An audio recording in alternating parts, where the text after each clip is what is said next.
కౌమార బాలికలకు ఇంద్రమ్మ అమృతం అంటే ఇది బేసిక్ అడోలసెంట్ గర్ల్స్ కి సంబంధించింది అని గుర్తుపెట్టుకోండి. ఇక్కడ 3 ఇంపార్టెంట్ థింగ్స్ ఏంటంటే 3 జిల్లాలో ప్రయోజనాత్మకంగా పథకం అమలు నేడు కొత్తగూడెంలో ప్రారంభించనున్న మంత్రి సీతక్క. సో కొత్తగూడెంలో ఈ ప్రోగ్రామ్ అనేది ఫస్ట్ టైం స్టార్ట్ అవుతుంది. 3 డిస్ట్రిక్ట్స్ ఏవి అనేది మీరు చూసుకుంటే ఈ కార్యక్రమాన్ని మనకి భద్రాద్రి కొత్తగూడెంలో స్టార్ట్ చేసినప్పటికీ పైలట్ ప్రాజెక్ట్ కింద భద్రాద్రి కొత్తగూడెం, కొమరం భీం, ఆసిఫాబాద్, జయశంకర్, భూపాల్పల్లి జిల్లాల్లో దీన్ని ముందుకు తీసుకురావడం జరుగుతుంది.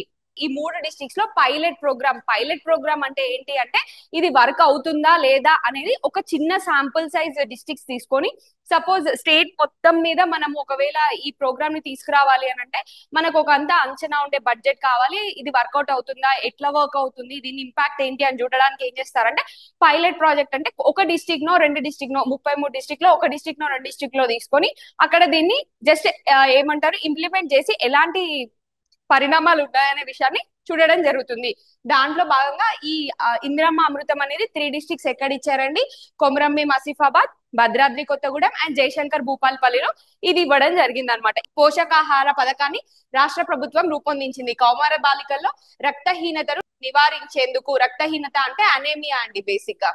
దీంట్లో భాగంగా మనకి ఏం చేస్తారు ఏంటి, రాష్ట్రంలో 14 నుంచి 18 ఏళ్ల లోపు ఇవన్నీ ఇంపార్టెంట్ అండి. నేను చెప్తున్న పాయింట్స్ ఏవైతే ఉన్నాయో ఇవన్నీ ఏ బి సి అని ఇచ్చి both A and B only, A and C only ఈ ట్రెండ్ మీరు చూస్తున్నారు కాబట్టి ఇవి మీరు పర్టికులర్ గా గుర్తుంచుకోవాలి. రాష్ట్రంలో 14 నుంచి 18 ఏళ్ల లోపు కౌమార బాలికల్లో రక్తహీనత సమస్యలు ఎక్కువగా ఉన్నాయి.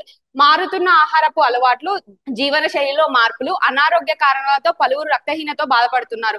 ఈ సమస్యకు ప్రాథమిక దశలోనే గుర్తించి తగిన సమయంలో చర్యలు తీసుకోవాలని నిర్ణయించిన సర్కారు ఇందిరమ్మ అమృతం పథకాన్ని తీసుకువచ్చింది. పోషకాహారం కింద పిల్లలకి ఏమి ఇస్తున్నారు, పల్లీలు, చిరుధాన్యాలతో తయారైన చిక్కీలను అంగన్వాడీ కేంద్రాల ద్వారా బాలికలకు ఉచితంగా పంపిణీ చేయనుంది. రక్తహీనత అధికంగా నమోదైన 3 జిల్లాల్లో ఈ ప్రాజెక్ట్ ను ప్రయోజనాత్మకంగా చేపట్టి అనంతరం అవసరమైతే మార్పులు చేసి రాష్ట్ర వ్యాప్తంగా అమలు చేయాలని. అయితే అనేమియా హైయెస్ట్ ఉన్న 3 డిస్ట్రిక్ట్స్, అందుకనే ఈ డిస్ట్రిక్ట్స్ ని పైలట్ ప్రోగ్రామ్ కింద ఇంక్లూడ్ చేసి ఈ 3 డిస్ట్రిక్ట్స్ లో ఫస్ట్ చూసిన తర్వాత నెక్స్ట్ ఒకవేళ అవసరం అయితే అంటే రాష్ట్ర వ్యాప్తంగా ఒకవేళ రక్తహీనతని మనం అరికట్టాలని అనుకుంటే రాష్ట్ర వ్యాప్తంగా దీన్ని తీసుకురావాలని చూస్తున్నారు. ఇక్కడ పథకంలో భాగంగా ప్రతిరోజు ఒకటి చొప్పున నెలకి 30 చిక్కీలు ఇస్తారు. ప్రతి 15 రోజులకు ఒకసారి చొప్పున 2 సార్లు వీటిని పంపిణీ చేస్తారు. ఒక్కో చిక్కీలో సుమారు 600 క్యాలరీలు, 18 నుంచి 20 గ్రాముల ప్రోటీన్లతో పాటు అవసరమైన సూక్ష్మ పోషకాలు ఉంటాయి.